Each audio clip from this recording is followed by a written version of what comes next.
Look at that. Amazing. Isn't that beautiful? Is it? Oh, just like the ones in Key West. Yeah. Savannah, as you see out here in Harambe, Monday, let's go. Good afternoon, my name is Ben. I'm going to be your driver out on the Harambe Wildlife Reserve. A few things I do need to mention. Just make sure you hang on to everything you brought with you, like any of your hats, sunglasses, phones, cameras, your favorite children. I just want to make sure that everyone and everything stays on the track, as unfortunately they don't allow me to stop to pick up anything, and I wouldn't want anything to get stepped on or eaten or run over. If you have a camera, now is also a great time to locate it. I would suggest using an action setting or a sport setting to take photos. These animals will be moving around. I'm going to try and stop here and there, but I can't always stop for every animal because it's got a lot of ground to cover and a lot of animals to see, but only a short amount of time to do it all in. So let's see what's around. We're going to start off in the Little Ituri Forest. A lot of these animals are known for their camouflage. Like on our right, you will see that is an okapi. They look a lot like a zebra with their stripes, and for the longest time everyone thought they were related. But it turns out okapis are the only living relative of the giraffe. You might saw its tongue sticking out like a giraffe. It's very long, very similar skull. And with the male okapi, this is a female by the way, but a male okapi will have ossicones on its head like a giraffe.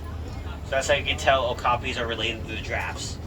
But we didn't know much about them for a while because okapis weren't even discovered by the Western world until 1901. So most folks haven't known about the okapi for about maybe more than 100 years, so the Western world anyway. That's how good a job they are at hiding here in this forest.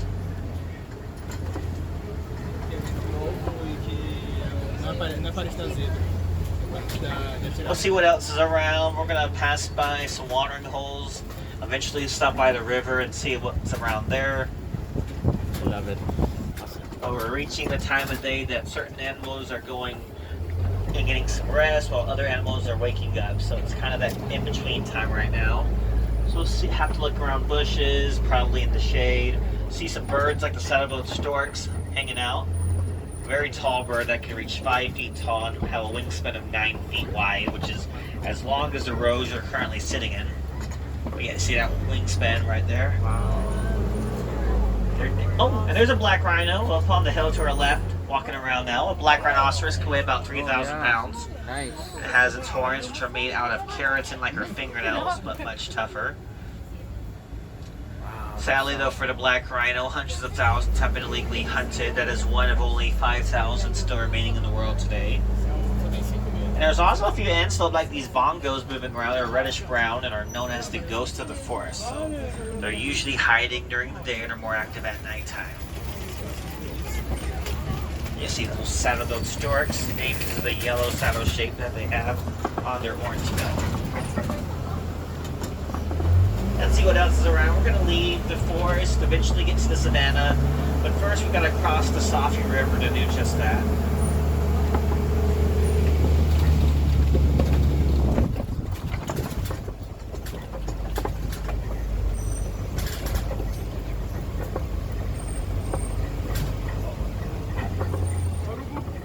Hard to see, but there might be a hippo or two in the water on our right. Now, hippopotamus can weigh about 5,000 pounds. At least spend most of the day in the water to stay cool. So as the sun sets, they'll get out of the water, and at night they're looking for food, eating about 90 pounds of vegetation every night. Oh, and then look on this island, there's a pod of pelicans. More specifically, they're pink-backed pelicans because when it's the mating season, on their back there's a pink color coming in. It's kind of like if we like someone, we blush. They have a very similar reaction.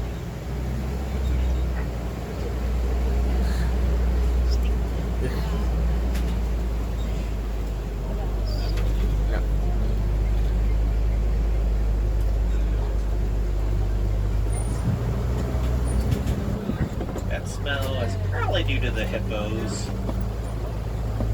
They mark their territory by what is scientifically referred to as defecation. But if you don't know what that means, just ask your parents. We're passing by now crocodiles. You see the crocodiles there hanging out, 16 feet long and 500 pounds. And like other reptiles, they are cold-blooded. So you see them on land, they're trying to get warm, or minutes to cool off. In the water, often they find food like fish, fish swimming by. Probably a good idea though to continue on. We're going to leave the forest and the river finally and get up to the savannah, also known as the grasslands, which is one of the many different ecosystems found in Africa.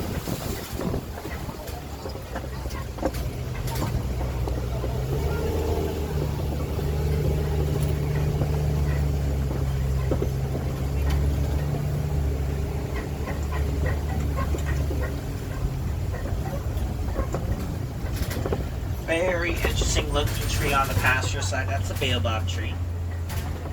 Also known as an upside down tree because of their appearance. They look like they're been turned upside down, but those branches are just leafless for most of the year. Well, we have finally made it into the Serengeti grasslands, which can stretch hundreds of miles across eastern Africa. This is home to some of the most famous animals in the world, like lions, elephants, and giraffes, to name a few. Looking around the landscape, we can tell that many animals have been here, whether it's the elephants that are knocking down trees for play, but they leave behind all these logs and stumps on the ground and make room for more trees to grow really tall. And look out in the distance, you can start seeing some giraffes. They'll eat the very tops of the leaves of these trees, which will let in the sunlight for grass to grow. And then with that grass being here, there are antelope like the wildebeest up ahead that will graze on this grass. Though there are also predators that, let's just say, will eat other things, but with all of this going on, it does help to form one big circle of life. Yep, there is definitely a giraffe on our right, and Maasai giraffe at that. You can tell the patterns.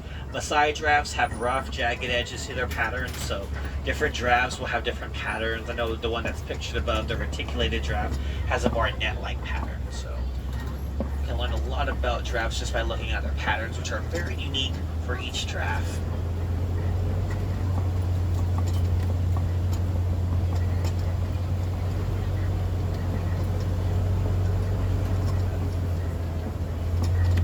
Oh, I want to continue on towards this den because there's a hyena sleeping in it. Looks like a spotted hyena. They have a powerful bite that can break the bones of their prey. They're definitely more active as we get to the nighttime. Oh, there's two of them sleeping in the den. So within a clan of hyenas, it's the females that are in charge of the clan, with males being smaller and not as dominant. So even the lowest ranking female is still in charge of any male, or above in the ranking of any male within the clan. We'll continue on. We should see even more giraffes. We'll also notice some of the antelope like the white-bearded wildebeest to our right. Probably know wildebeest for their very large migrations, which they travel about 1,000 miles in a year. With all that traveling, when a baby wildebeest is born, they're usually walking after about an hour. If you notice, what it looks like that these stripes on the wildebeest are really just their sweat marks. They sweat a lot. Probably notice termite mounds like this one on our left. Very large mounds all over the place. They are made out of things like red clay and termite excrement like saliva and dung. These mounds are baking into the hot sun, making it as hard as a rock or even concrete. So we see elephants and giraffes using these mounds as a scratching post, so there are antelope like the wildebeest that use them more like a lookout post. But more giraffes will be up ahead, including some, it looks like some baby giraffes, which will be really exciting to see.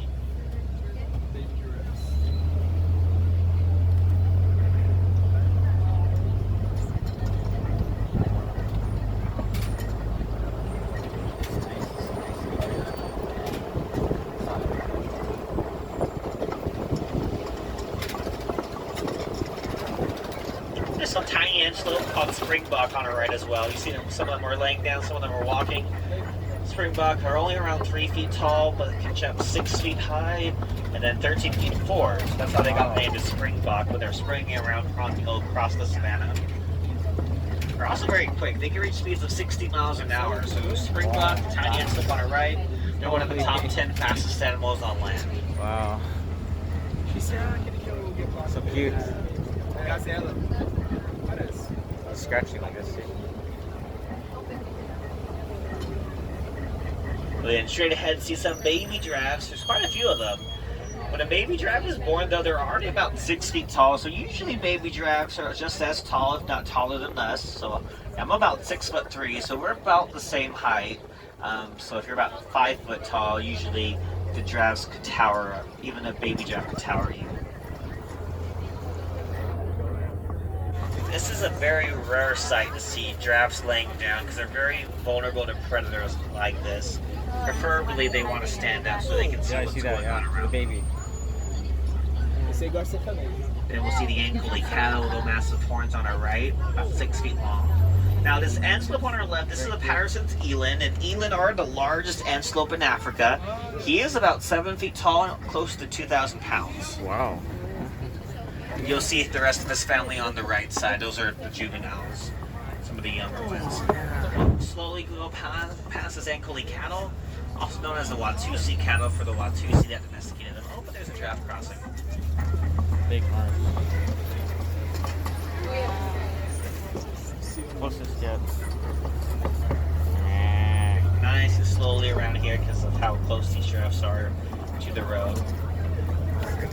Yeah, they can spend up to 16 hours a day in search of food, only needing 30 minutes a day for sleep, if even that.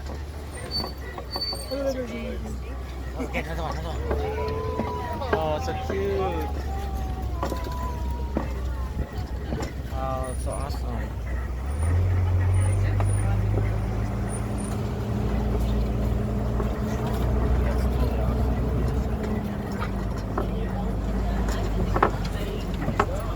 Yeah. It's not so hot now. The sun's going down.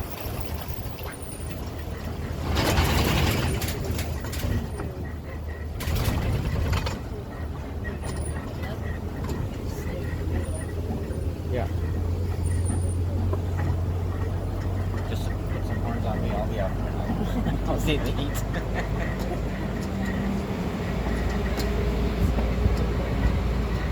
Nothing there.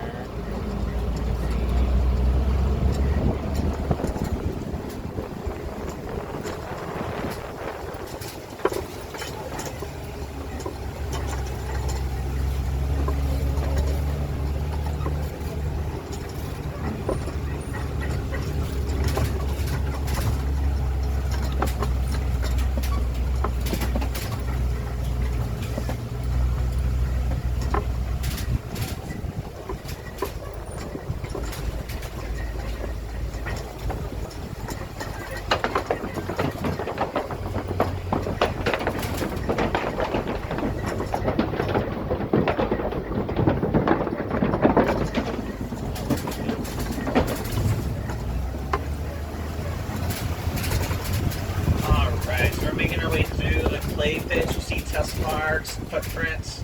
I hope that means that we'll see some more elephants here as well. Smell them. Eating elephants, but they leave behind the markings here, so keep an eye out, see if we can find elephants.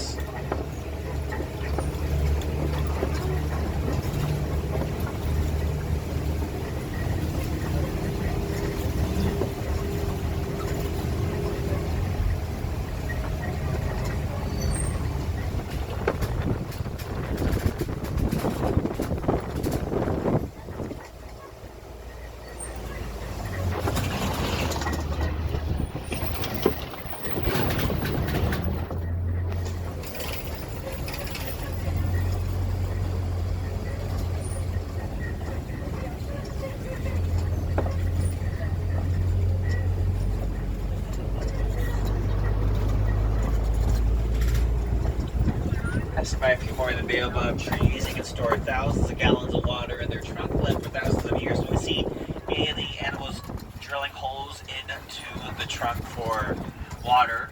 Because of that, sometimes we call the Baobab tree the tree of life.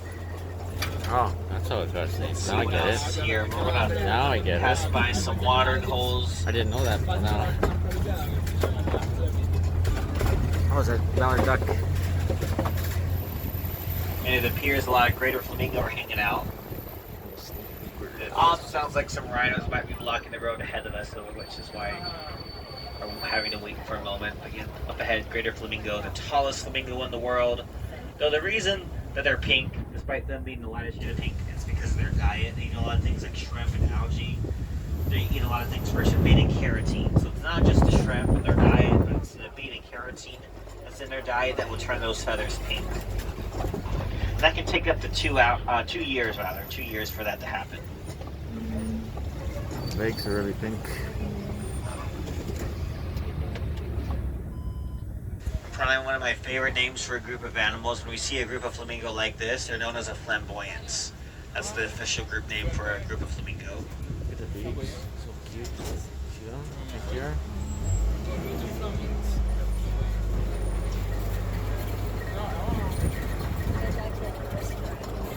Is it? Oh. Pretty cool detail.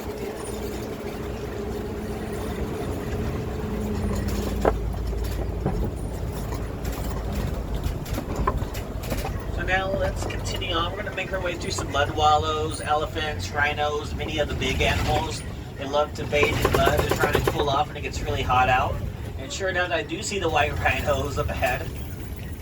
Unfortunately, as poachers have figured this out, they've developed newer and more sophisticated ways trying to capture and harm these animals, and that has made it more difficult to protect them even on some of Africa's more well-known reserves. And it's really unfortunate for animals like rhinos, as many people still think of their horns as having medicinal value, which they don't.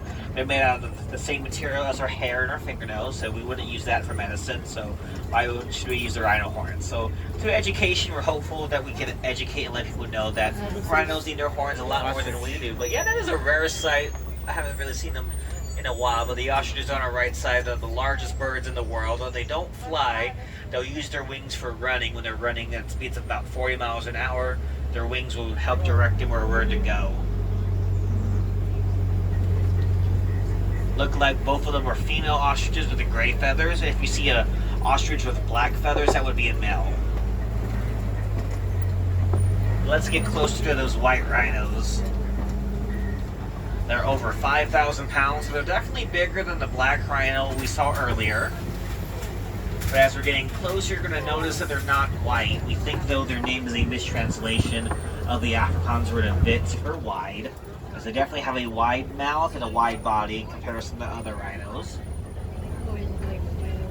Yeah, he's blocking the road. How many white rhinos are left?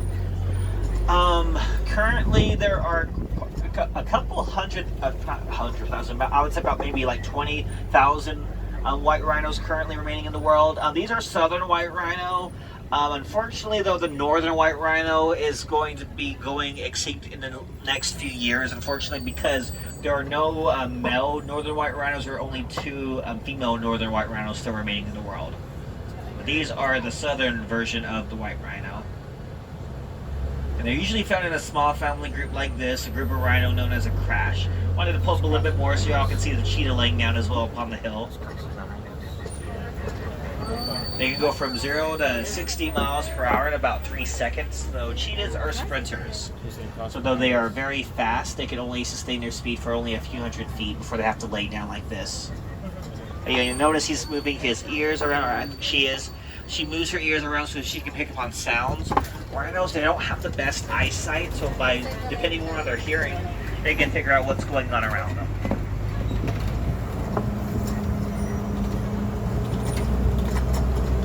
Let's make our way around this coping. This large rock formation is a perfect place for predators to hang out.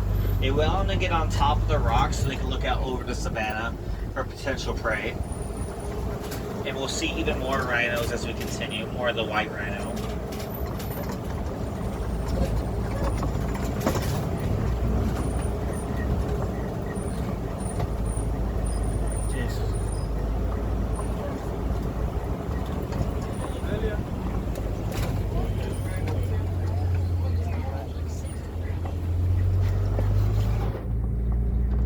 Circle around, keep an eye out for lions. Lions like to call Kofi's home.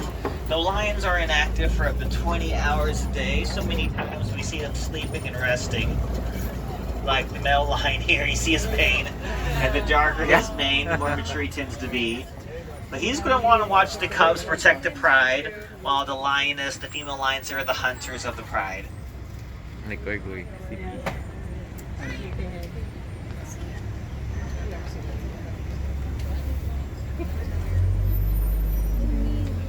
In Swahili, the name for a lion, you probably already know, they're called Simba in Swahili. That's the lion.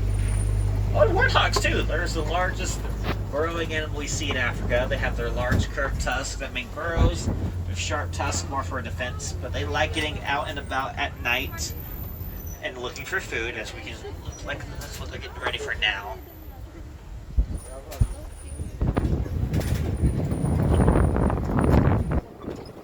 And looking back to our right, looked like there were more rhinos and Bonsibok, the antelope that are laying down. They're reddish brown, and at one point there are only 17 found in the wild, but thankfully we see farmers that help keep them safe. And thankfully Bonsibok can't jump out of fences like other antelope could, so because of that, Bonsibok are kept, and now thousands are on reserves like this one.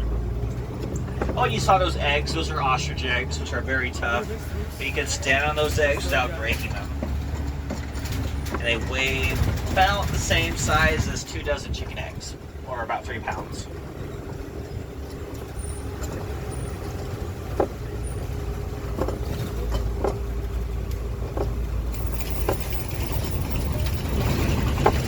As you pass through the glen, it looks like there's another antelope. Yep. On the hill, there's a scimitar horned oryx. It's named because of its horn, which is like a scimitar.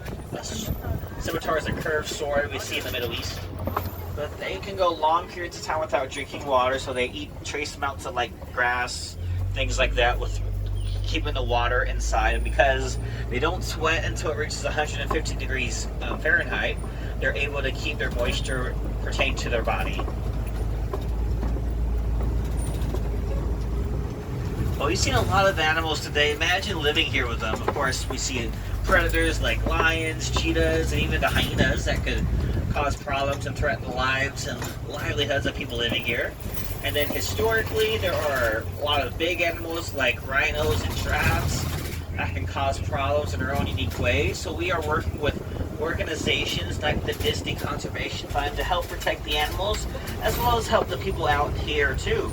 And by learning a lot of things along the way, we were able to do just that. Like with cheetahs, it turns out they don't really like dogs, big dogs. So there are farmers that train Anatolian shepherds and Kango dogs to protect livestock, keeping the cheetahs away from the farms, and at the same time, the farmers don't have to do anything drastic to keep the cheetahs away. So we're working together, and that one day soon, animals and humans, we can all survive and thrive together within the great circle of life. Now, sadly, our journey is at its end. I want to take you back to the warden's post, and from there, there's a short walk back to the village. Y'all still should have a little bit of time to check out Gorilla Falls exploration trip. If you want to go up the hill, take a ride. You might have the chance to see gorillas, meerkats, zebras, and many more cool animals. If you are a wilderness explorer, you've been on Simba 1, you can get your safari badge back in the village. But please double check your rows and make sure you have everything you brought with you. Once again, my name is Ben, and it's been a real pleasure to be your driver. So I don't want to leave you with a goodbye. I think that's just too sad and too final. So I'm going to say Kwaherini. And that means to go well. So Kwaherini, friends, and enjoy your day wherever your travels take you. My friends on the right, just make sure you watch your hands and your feet. These doors will have to open back up. And make sure you watch your step down as well.